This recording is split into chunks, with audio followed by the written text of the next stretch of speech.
네, 여러분 언약 세미나에 오신 것을 예수님의 이름으로 환영합니다. 특별히 오늘 우리 세미나는 신구약 성경 전체에 그리스도를 중심으로 어떻게 성경을 보고 그 약속이 무엇이고 하나님의 구속의 방법과 그 원리를 성경 66권 전체를 깨뜨려 보는 그러한 신학적 방법이고 또 성경 신학과 조직 신학이 잘 이렇게 어우러져 있는 방식인데, 우리가 3시간 동안에 신구약 성경의 하나님의 놀라운 구속의 방법을 언약 중심으로 살펴보도록 하겠습니다. 네, 이 청교도 언약 신학, 특별히 교회사 속에 이 언약 신학을 들여다보기 시작한 것은 여러분 종교개혁 이후로 청교도 시대에 와서 본격적으로 신구약 성경의 하나님의 약속, 또 약속을 본격적으로 보기 시작합니다. 그 이전에는 이 신학은 하나님이 성부 하나님이 선택하시고 성자 예수님이 선택한 백성에게 구원이 일어나도록 어떻게 일하셨고, 성령님은 실제로 어떻게 구원을 일으키시는가의 관점에서 보았습니다. 그런데 이제 청교도 시대에 오면서 이 신구약 성경 관점에서 이 약속을 본격적으로 이제 살펴보게 됩니다. 이렇게 살펴보게 된 이유는 그 시대에 잘못된 오류 때문에 그랬는데요. 이 오류 가운데 교회 역사 속에 항상 오류는 양대 산맥이 있습니다. 양대 2대 오류가 있는데, 그 중에 하나는 행위로, 율법주의예요. 행위로 구원받으려고 하는 거고, 또 한편으로는요, 구원받은 백성은 계명, 율법을 지킬 필요가 없다고 하는 도덕률 폐기론주의. 요 도덕률 폐기론주의는 용어가 좀 여러 개 있어요. 그래서 이 율법주의에 반대를 해서 반율법주의라고도 어떤 분은 이렇게 번역해서 쓰는데요. 도덕률 폐기론주의라는 단어가 더 정확한 단어예요. 그래서 항상 교회에는 이 두 개의 오류가 공존하고 있어요. 그래서 내 행위로 구원받으려고 하는, 내 의지의 결단으로 구원받으려고 하는 것, 잘못된 거거든요. 또 한편으로는 구원받은 백성은 계명 지키지 않아도 된다고 하는 이러한 잘못된 오류가 있는데, 이 양대 오류를 성경 신학 관점에서 이 두 오류가 잘못된 겁니다 라는 것을 성경으로 드러내기 위해서 이 언약 신학에 대하여 더욱더 관심을 갖고 성경을 연구하게 되었고, 그것의 이제 결과물이 청교도의 언약 신학인데, 가장 큰 두꺼운 책, 이 청교도 언약 신학을 연구하는데 가장 큰 어려움이 있었던 거는 그 프란시스라고 하는 신학자가 언약 신학을 이제 책을 썼어요. 자그마치 2800페이지 책입니다. 그 책을 읽는데 가장 시간이 걸렸고, 정리하는데도 좀 시간이 걸렸고, 또 그 책은 영어로 됐는데 지금 영어가 아니에요. 17세기 영어로 돼 있어서 좀 보통 영어 책을 읽는 것보다는 시간이 좀 더 걸렸습니다.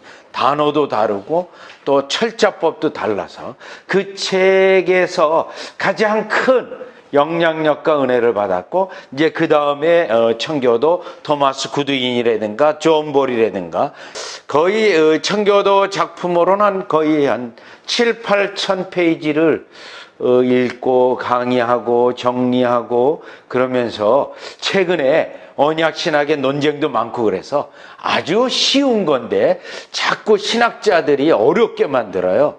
그래서 이 세미나를 통해서 여러분 이 성경 전체 관점을 보는 건 어려운 거가 아니라 성경에 있는 것을 그대로 깨닫고 그 중에 나의 구원을 확인하고, 또 한편으로는 교회가 바른 교회인가 거짓된 교회인가 아니면 잘못된 가르침인가 바른 가르침인가 하는 것을 요 성경 전체에 흐르는 관점을 보게 되면 쉽게 분별할 수 있기 때문에 또 어려운 게 아니라는 거는요, 이렇게 팜플렛 하나로도 다 정리될 수 있는, 거의 뭐 이 분량은 한 10,000페이지 가까운 분량인데요, 어려운 거가 아니기 때문에 여러분 쉽게 제가 이렇게 정리를 해서 여러분과 나누게 되었습니다.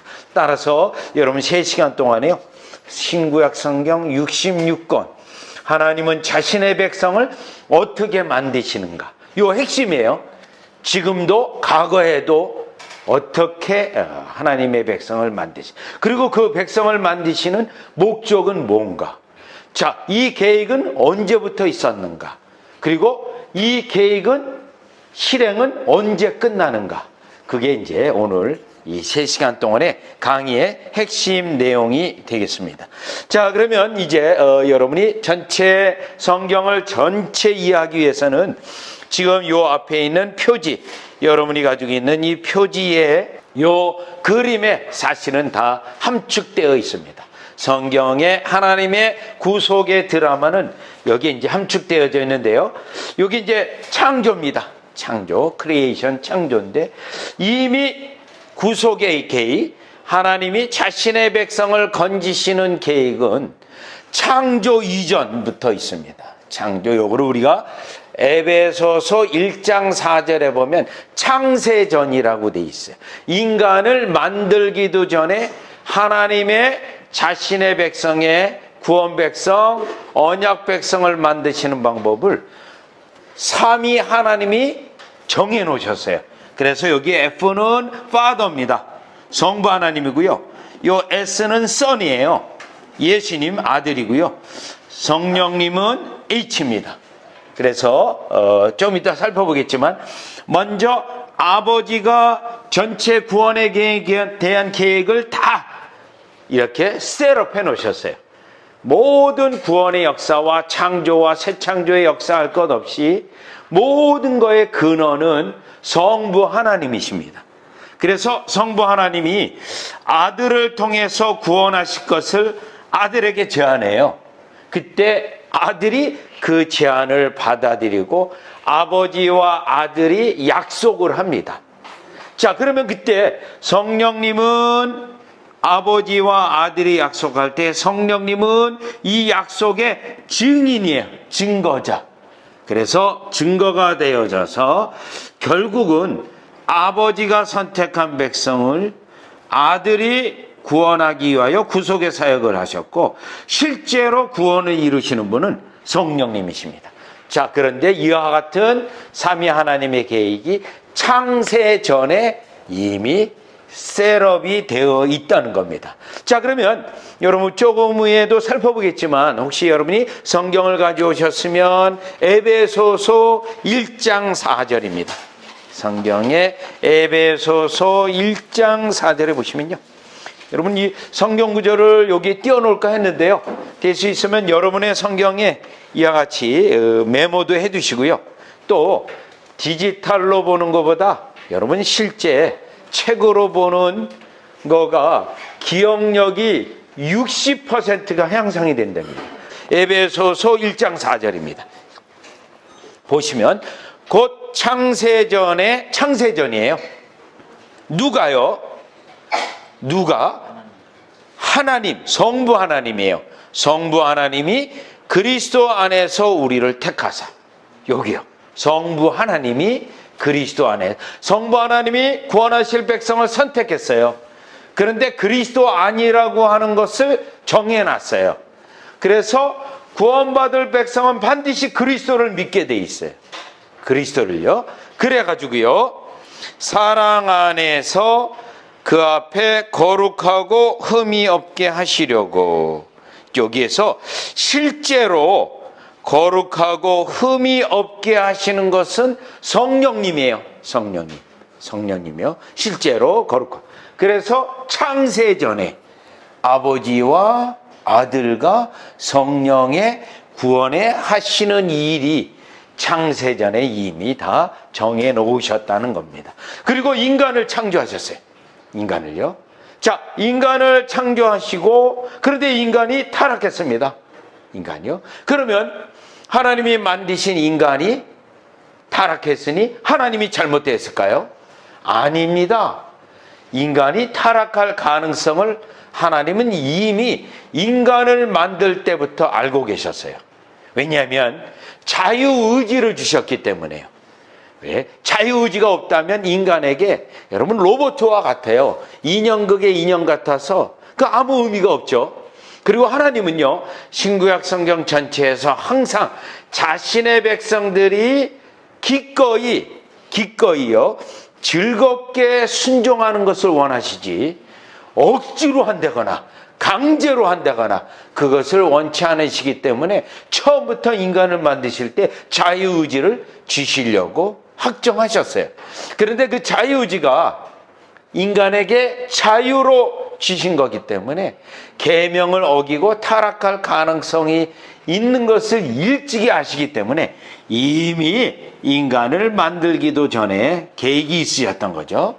즉 아담과 하와가 타락했어도 하나님이 잘못 만드셨구나, 하나님이 뭔가 부족함이 있었구나, 인간을 만드는데 그게 아니고요. 하나님은 이미 다 가능성을 알고 계셨기 때문에 창세전에 준비해 놓으신 겁니다. 그런데 인간이 타락했어요. 그러니요, 창세전에 이미 계획해 놓으신 것을 이때로부터 실행하시는 겁니다.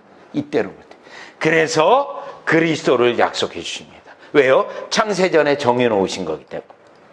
그리스도를 약속해 주셔서 이 구약에 있는 백성들은 다 그리스도를 바라보고 구원을 받도록 하셨습니다. 그리고 실제로 그리스도가 이 땅에 오셨어요. 인간의 몸을 입고. 갈라디아서 이제 4장에 있는 것처럼 이 땅에 오셔서 구속사역을 행하셨어요.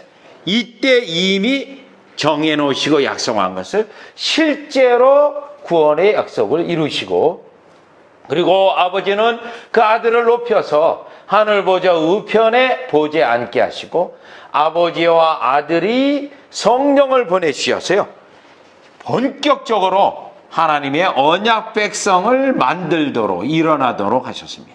그리고 그리스도가 다시 오셔서 심판하심으로 하나님의 백성, 언약 백성이 이때 완성이 되기 때문에 완성이 될 때 심판하시고 하나님의 언약 백성은 영원한 새하늘과 새 땅이라고도 부르는 영원한 나라 속에서 삼위 하나님으로 즐거워하고 하나님으로 예배하고 영원토록 하나님과 계시는 그 구속의 계획이 전체 크게 보면 이런 구조를 가지고 있습니다. 이런 구조를요. 그래서 지금 저와 여러분은 지금 여기에 있는 상태인데요. 지금 예수님의 초림과 재림 사이에 있는데 지금 여전히 성부 하나님의 선택, 예수 그리스도의 구속사역, 성령님의 실제로 구원을 일으키시는 사역이 지금 이 시대에서 이루어지고 있고, 이 시대 결국 하나님의 언약 백성이 완성되면 예수님이 다시 오셔서 심판을 행하시고 그 예수님이 만든 하나님의 언약 백성을 성부 하나님께 바치는 역사가 이 마지막 드라마에 있는데 한번 잠깐 가보겠습니다. 고린도전서 15장이요. 고린도전서 15장, 아들이 아버지에게 이 백성, 지금 아들이 주예요. 하늘보좌 우편에서 아버지가 선택한 백성을 계속 구원하시는 일을 하고 계세요. 하늘보좌 우편에 성령으로 통해서요. 자, 그렇기 때문에 이 아들이 나라를 완성해서 고린도전서 15장 23절 24절이에요. 그러나 각각 자기 차례대로 되리니 먼저는 첫 열매인 그리스도요, 다음에는 그리스도 강림하실 때 그에게 붙은 자요.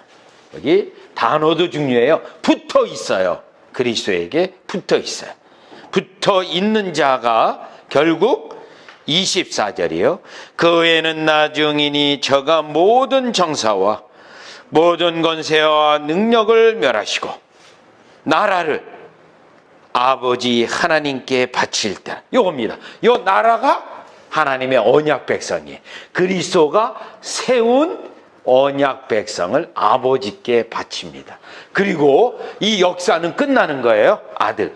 자, 그러니 여러분 이 본문을 보니 성부 하나님은 철저히 구속의 역사를 아들 중심으로 이끌어가는 것을 알 수 있죠. 아들에게. 아들 중심으로 이끌어가고 그 나라를 결국 아버지께 바쳐서 되는데, 여러분 이와 같은 구속의 계획을, 하나님의 구속의 계획을 사실은요 예수님 당시에도 이미 깨닫고 있는 그러한 사람들이 있었죠. 여러분 대표적인 사람이 누가복음 23장에 있는 십자가상에 구원받은 강도입니다. 여러분 십자가상에 구원받은 강도는 그냥 그 당시 그냥 예수님 믿습니다, 아멘, 그렇게 해서 구원받은 거 아니에요. 하나님의 공의를 알고 죄를 깨닫고 하나님의 심판도 알고 예수 그리스도가 하나님의 구원의 방식이라는 것도 깨달아요. 그때 결정적인 고백이 있습니다. 십자가상의 강도가 예수님에게 당신의 나라에 임하실 때, 요겁니다. 지금 우리가 좀 아까 고린도전서 15장 나라를 바친다 그랬잖아요. 당신의 나라, 예수님이 나라를 세우는 분이라는 걸 알았어요. 세우는 분. 그런데 그 나라에 본인이 들어가고 싶어요. 왜요? 백성이요. 여러분 대한민국 하면 뭐 영토가 있고 또 주권자가 있고 백성이 있잖아요. 요 백성이 되고 싶은 거예요. 예수님이 세워놓으시는 나라에. 그런데 그 강도는요 자격이 없음을 알아요. 그래서 어떻게 부탁하죠? 예수님에게 당신의 나라에 임하실 때 나를 기억해달라는 거예요. 왜요? 자격은 없는데 받아달라는 거예요. 그러니까 예수님이 뭐라 그러죠? 내가 오늘 나와 함께 낙원에 있으리라. 요 나라를, 예수님이 세우는 나라까지 알았던 거예요. 십자가상의 강도가. 자, 이거는 다시 말씀을 드리면 요겁니다. 그때로부터 예수님이 세우는 나라를 아는 자들은 그 나라로 들어가기에 그리스도를 붙잡는 거예요. 그 나라에 들어가면 성부 하나님의 통치를 받고요, 성자 예수님의 이와 같이 통치를 받고 성령님의 은혜 가운데 있는 요 나라입니다. 그런데 이 나라가 완성이 되는 거는 예수님이 이제 다시 오실 때 백성이 완성이 됐어요. 정족수가 찼어요. 아버지가 택한 백성이 다 구원받았어요. 그럴 때 예수님이 오셔서 여러분 택대로 이 군대 가면은 사열이라는 게 있어요. 도열이라는 게. 그러면 어떤 연대장, 사단장이 앞에 있고 그 앞에 이제 그 밑에 이제 참모가 있고 쭉 도열하잖아요. 그 똑같은 거예요. 그리고 딱 뒤를 돌아서 그 상관에게 격리하잖아요. 똑같아요. 예수님이 세운 모든 백성이 연병장에 쫙 도열해 있고요. 그리고 예수님이 성부 하나님께 그 나라를 하나님께 드리는 거예요. 아버지께요. 그때 뭐도 드리냐면 예수님이 받았던 권세도 돌려드립니다. 이 권세는 언제 받았냐면요, 예수님이 이와 같이 십자가에 죽으시고 부활하심으로 그 권세를 받았어요. 나라를 세우기 위해서 권세. 마태복음 28장에 보면 그 권세를 아버지가 내게 줬다. 그렇게 되면 내가 주로서 하나님이 선택한 백성을 내가 구원하신다. 그것도 다시 돌려드려요. 그것도요. 이것을 요한복음에서는 예수님이 세우는 이 나라를 성전으로도 표현하고 있어요. 손으로 짓지 아니한 성전을 내가 이제부터 짓겠다. 그래서 여러분이 다 성전이 됩니다. 여러분이 나라가 됩니다. 자, 그래서 예수님은 우리에게 말씀하시기를, 우리가 날마다 기도할 때 어떻게 하죠? 당신의 나라에 임하옵시고. 주기도문이에요. 우리가 지금 하나님의 통치 아래 저와 여러분이 있는 거예요. 언약 백성으로서. 그렇기 때문에 이 드라마가 구속의 드라마입니다. 자, 그래서 우리가 이거를 전체적으로 한번 전체 큰 그림을 보는 건데, 이제 이 부분은 구약이고요, 이 부분은 신약입니다. 구약이요. 그러면 구약에서는요, 하나님이 선지자를 계속 보냈어요. 그리고요, 결정적으로 예수 그리스도를 보냈어요. 그리고 그리스도가 자신의 종들을, 말씀의 사역자를, 복음의 사역자를 계속해서 보내고 있으십니다. 그래서 지금도 그의 나라가 진전되어져 가고 있는 상황에서 구약과 신약의 전체 드라마를 이제 보려고 합니다. 자, 그래서 여러분이 팜플렛에 보면 여기 안에 다 내용이 있어요. 언약을 구속사 관점으로 봄으로 성경을 관통하는 맥을 보게 합니다. 성경 전체에 하나님, 성부 하나님, 성자 예수님, 성령 하나님이 어떻게 구약에서 신약으로 그리고 마지막 때까지 사역을 하시는가.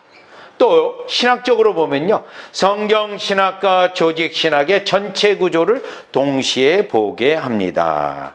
자, 왜 그러냐면 지금 여러분이 가지고 있는 요 팜플렛에 보시면요, 맨 위에 있는 요 라인은 성경 신학이에요. 성경의 신학, 구속 역사 속에서 이루어지는 이와 같이 성경 신학이고요, 구속사죠. 그리고 요쪽에 세로로 보시면 요 세로는 조직 신학이에요. 조직 신학. 그래서 여러분이 보시니 성부 하나님, 성자 예수님, 성령 하나님, 그리고 언약 백성과 율법인데 요 언약 백성은 교회로, 예수님의 신약 시대는 교회예요. 교회. 구약에서는 이스라엘이었어요. 이스라엘뿐만 아니라 이스라엘 플러스 이방인도 포함되어요. 그래서 교회, 구약을 그래서 우리가 교회라고도 부릅니다. 왜냐하면 사도행전 7장에 스데반 지사님이 설교할 때 광야교회라고 하는, 교회라는 단어를 쓰거든요. 그래서 교회, 성부 하나님, 성자 예수님, 성령 하나님. 결국 성부 하나님이 선택한 백성을 구원이 일어나도록 성자 예수님이 피를 흘렸어요. 그리스도를 바라보게 돼 있어요. 그리고 실제적으로 구원을 일으키는 분은 성령 하나님이에요. 성령 하나님으로 인해서 구원받은 백성이 교회로 들어가요. 교회로요. 그리고 결국 마지막 종말이 오게 되는데 요 구조는, 여러분, 요 구조는 사도신경의 구조이기도 하고요. 사도신경. 여러분, 사도신경 매 예배 때마다 고백하잖아요. 잘 생각해 보세요. 요 순서예요.